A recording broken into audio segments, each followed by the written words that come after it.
Un message très important de la part du Seigneur. Un message très important de la part du Seigneur. Ce sont des paroles qui ont été reçues au ciel lors d'un ravissement en esprit. Le Seigneur a communiqué ces paroles au ciel lors d'un ravissement en esprit. Le Seigneur a dit ceci, s'adressant à ses serviteurs. Toute personne qui aspire à servir Dieu, il lui a donné ce message. Peut-être tu as été appelé à servir Dieu comme un évangéliste, un pasteur, un docteur, un chantre, un prophète.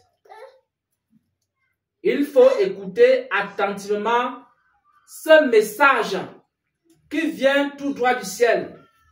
Je vais lire le message tel qu'il a été reçu et ensuite je vais faire un commentaire.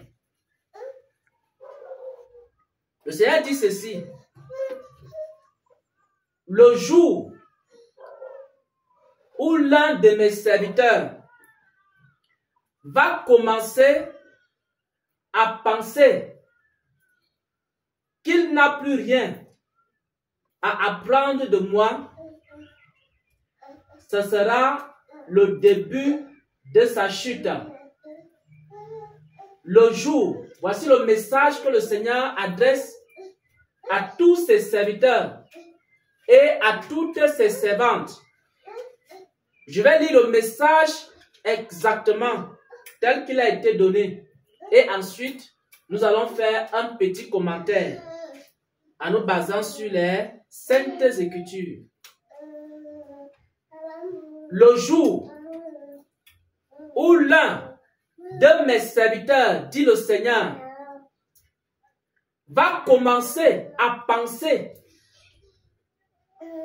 va commencer à considérer qu'il n'a plus rien à apprendre de Dieu, qu'il n'a plus besoin de consulter Dieu, qu'il n'a plus besoin de chercher la face de Dieu, qu'il n'a plus besoin de poser ses problèmes à Dieu, qu'il peut résoudre ses problèmes par lui-même.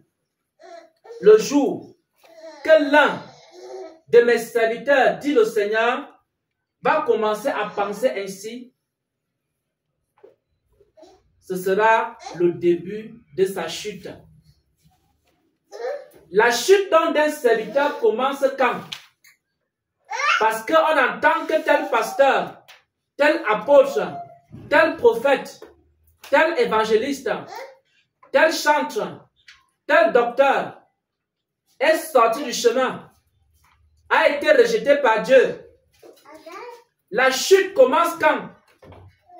Pour un serviteur de Dieu, la chute commence le jour où tu commences à penser que tu n'as plus besoin d'apprendre de lui. Tu n'as plus besoin d'aller vers lui pour qu'il t'instruise. Tu n'as plus besoin d'aller vers lui pour qu'il te montre le chemin.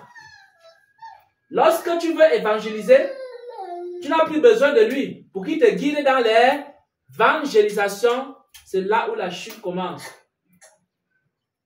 Tu veux établir des pasteurs dans ton église. Tu estimes que tu n'as pas besoin de consulter Dieu. Avant d'établir les pasteurs, c'est là où ta chute commence. Tu veux voyager pour aller dans un pays, aller prêcher l'évangile.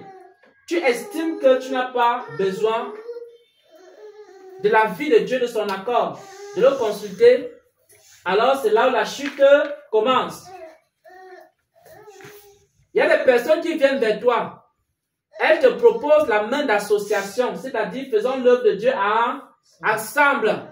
Et toi, tu ne prends pas du temps, ne serait-ce que pour chercher la face de Dieu, pour lui demander si c'est dans sa volonté ou c'est conforme à sa parole, parce que tu connais déjà.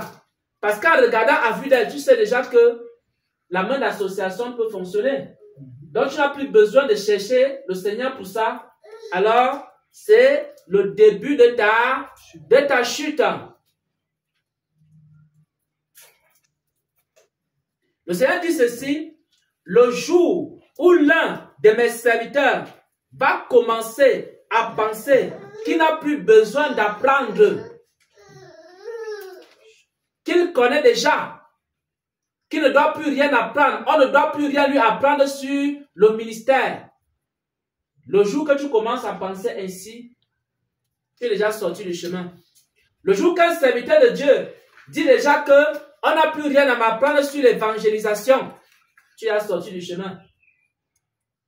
Et pour les prophètes, beaucoup sont sortis du chemin comme ça. Parce que les prophètes, pour eux, on n'a plus rien à leur apprendre sur la prophétie, sur le don de prophétie. C'est le jour-là que le prophète sort du chemin. Quand il n'a plus rien à apprendre sur la prophétie, alors il est sorti du chemin. Quand un pasteur n'a plus rien à apprendre, en ce qui concerne la gestion d'une église, ce pasteur-là est déjà tombé. Parce qu'il connaît déjà. J'aimerais que nous prenions ici un passage des Saintes Écritures.